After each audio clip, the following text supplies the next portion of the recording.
Hi, everyone.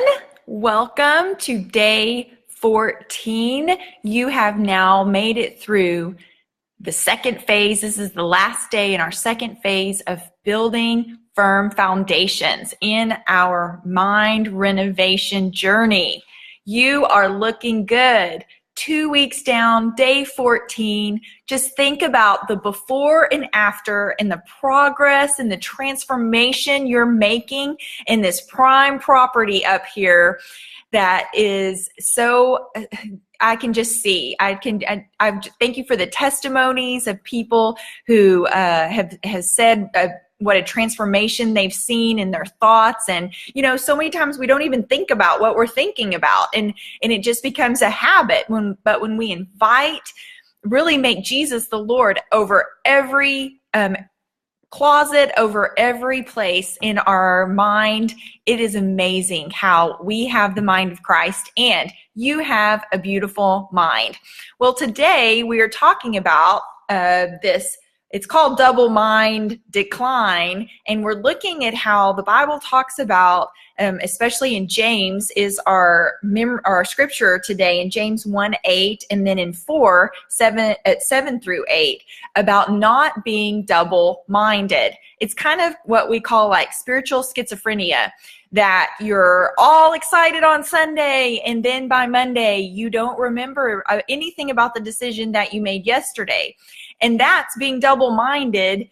It's like a wave going back and forth, and you end up just drifting away.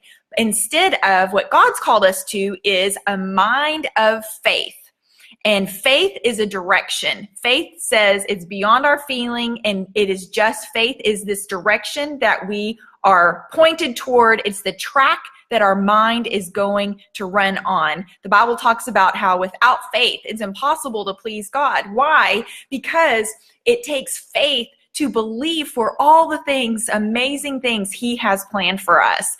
And faith is that invitation to partner with Him. Faith is like having eyes to see the potential. That is when you partner with the power of God, that potential to believe in the unseen, because we can't see it yet. And that's what I love about renos and about renovation is it takes this imagination. It takes faith. And God believes in you. He believes in the potential that's on the inside of you. And He isn't going to flip this property. He wants to come in and dwell there. So our scripture today is in James, starting in 1:8. It says, "A double-minded man is unstable in all his ways." Are you tired of having unstable thoughts? Then it goes on, and I skipped to chapter 4, 7 and 8 says, "Therefore, submit to God, resist the devil, and he will flee from you. Draw near to God, and He will draw near to you. Cleanse your hands, you sinners, and purify your hearts, you double-minded." So we're learning here how to be stable. We are not going to run on two tracks of faith and then doubt, or faith and then fear, or faith or oh, today I don't feel like it, so I'm going to jump my faith track and I'm going to live this way. And we see today in our mind renovation book, we're looking at the story of Peter. And I so wish we could replay the incident when Peter walked on water, and we could see like the thought bubbles that were above his mind of what he was thinking. And I talk about it here in this chapter today. And I'm just going to read it for you because it's a little running commentary of what Peter's mind was probably like. And so when Jesus calls, he says, "Jesus, is that you? Me? You want me to walk out there to you? Wow. This will be fun. I'm doing it. I'm coming, Jesus. Whoa, I'm walking on water. I hope everyone's seeing this. This is so cool. Wow. Those waves are really high. I didn't realize the wind was blowing so hard. What was I thinking? Men can't walk on water. How do I get myself into these things? I'm going to drown. Jesus, save me." Now, can you see when he shifted his focus, when he shifted his thoughts from Jesus, from his faith, from the direction of where his mind was focused on? Remember, our tool for our toolbox, all this phase was attention. His attention got diverted. He had a squirrel moment. and his eyes shifted from onto Jesus, where Jesus was calling him to the Savior, and this miracle working power shifted to the waves, shifted to his circumstances, shifted to the storm. And just like that, his feelings and fear took over, and blah, blah, blah, blah. He started to drown. And we see there, which is so cool, that James picks up this analogy of the waves, of whenever you run on a track of, oh, today I'm going to serve Jesus, I'm going to love the Lord, I'm so excited, and then you wake up, you're looking at your circumstances, my car won't start, the toilet's overflowing, the dog's sick, and all of these circumstances, and it shifts, it grabs your attention, it grabs your thoughts, commandeers your thoughts with this chaos, and causes you to forget the faith that you were living in, and change your direction, which is like the waves, in and out, drifting. And God's called us to live a life higher than our circumstances, higher than what we see in the natural, and that is a foundation of faith. But I love this here, and I'm going to read you this quote. It's actually in my Life Application Study Bible. Yeah, this big old thing right here, that it really has some great study notes inside of it. And when it talks about this in doubt in James, it's really encouraging for us, because you know what? Doubt thoughts are going to come. We're going to be tempted to have thoughts that pull our faith and pull our attention. But I love this, how it says here. It says, we can doubt without having to live a doubting way of life. Doubt encourages rethinking. Its purpose is more to sharpen the mind than to change it. What? This is crazy. Doubt can be used to pose the question, to get an answer, to push for a decision. But doubt was never meant to be a permanent condition. Doubt is one foot lifted, poised to step forward or backward. There is no motion until the foot comes down. So, do you ever second think everything? Maybe you're an analyzer and you just love to second think everything to death. Well, doubt, these thoughts of doubt, the second thinking, it's not, it's a temptation. And we learned that how even Jesus was tempted. But what matters is, do we let these thoughts, the second thinking, do we let our foot come down forward by faith? Or are we going to shrink back like Hebrews talks about? We are not those that shrink back. We are those who believe and are saved. So when these thoughts of doubt come, then that is the moment. It's like your foot's lifted. Am I going to step forward or am I going to step back? Am I going to stay on a train of thought of faith and my attention on Jesus? Or am I going to skip this track and I'm going to run down that track of panic and with my eyes on my circumstances and on my feelings? So actually, doubt can actually be the place that we come to the end of ourself. It actually can be a place where, you know what, I've run out of steam. Jesus, just like Peter was with the bubbles blubbing up, help me, Lord. Jesus, I'm drowning. Help me. But my faith, I believe in you. I have a foundation of faith.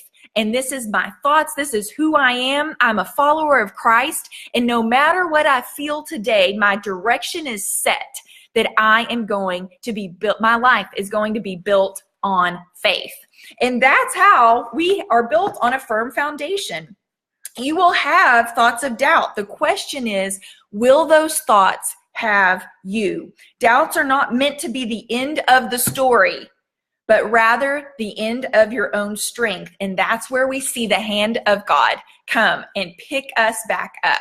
But our prayer today is that we would have, like David prayed, an undivided heart. He prayed in Psalm 86:11, teach me your way, Lord, that I may rely on your faithfulness. You know, every time we lack faith, God's faith is right there to give us faith.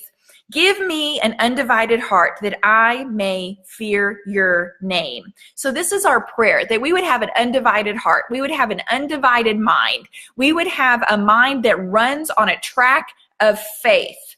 I'm going to read our scripture for today in James. This is it in the Message version. If you don't know what you're doing, anybody ever been there? Me. Pray to the Father. He loves to help. You'll get his help and won't be condescended to when you ask for it. Ask boldly, believingly, without a second thought. People who worry their prayers are like wind-whipped waves. Don't think you're going to get anything from the master that way. Adrift at sea, keeping all your options open. This is our prayer today. And this is where I pray today you will join with me in faith. That your faith is set. It's in cement. That's what I love about foundations. And that's why I'm a writer, and I love to write things in my journal, because it's like a confession of faith that whenever I write it down, it's like in cement. It's like in concrete. And maybe you need to make some confessions of bold prayers today, some bold declarations. And maybe sometimes you just need to say, no, devil, not today. I don't care what storm's going on today. I don't care what waves. My faith, I'm a follower of Jesus. And my mind is fixed on a foundation of faith. I'm a believer. I believe in things I can't see. I believe in the power of the love of God. And I know when I call out to him, he is right. He is right there. My mind is not going backward. My faith is set in the direction of my future. And my eternity is set by the blood of Jesus. And that faith, I believe, is rising up on the inside of you. You are people of faith. You have a beautiful mind. And all of this this doubting and second thinking and letting your feelings get in the middle of what God's called you to do. Yeah, no, that's out of here. You are set on a firm foundation, just like Matthew 7:24 and 25. And I'm just going to read this. And this is my belief in our prayer today. Therefore, whoever hears these sayings of mine and does them, I will liken him to a wise man who built his house on the rock. And the rain descended, the floods came, and the winds blew and beat on that house, but it did not fall, for it was founded on the rock. Faith comes by hearing the word of God. And as we feed our faith with God's word, our obedience and our strong foundation will be the result. So today we are standing strong. No matter what you're facing, I believe with me today. And if you just give me some love in the comments, just make it a declaration of your faith. I have a mind of faith.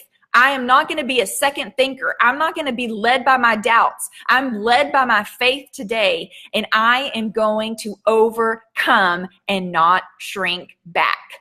Well, tomorrow we are starting phase 3, and it is really fun because it's interior decorating, and you're going to really enjoy it. But today, just do a declaration of faith. Maybe you just need to have a little prayer time right now and just say, whatever you're facing, I am fixing my eyes on Jesus, and I will not be adrift, going back and forth. I am not a double-minded man. I have my faith set forward. I believe it. I'll see you tomorrow. Remember, if you don't have your copy of Mind Renovation, you can get it on Amazon and Kindle. Share it with someone. Tell them what God's been doing in your heart and your mind. Or if you have, please leave me some reviews on Amazon. That is a huge, huge blessing to me. You can go on and leave a review on the Amazon page. That would be awesome. And I thank you so much. This journey is so fun doing it together. Your mind is prime property, and you are looking good. I'll see you tomorrow.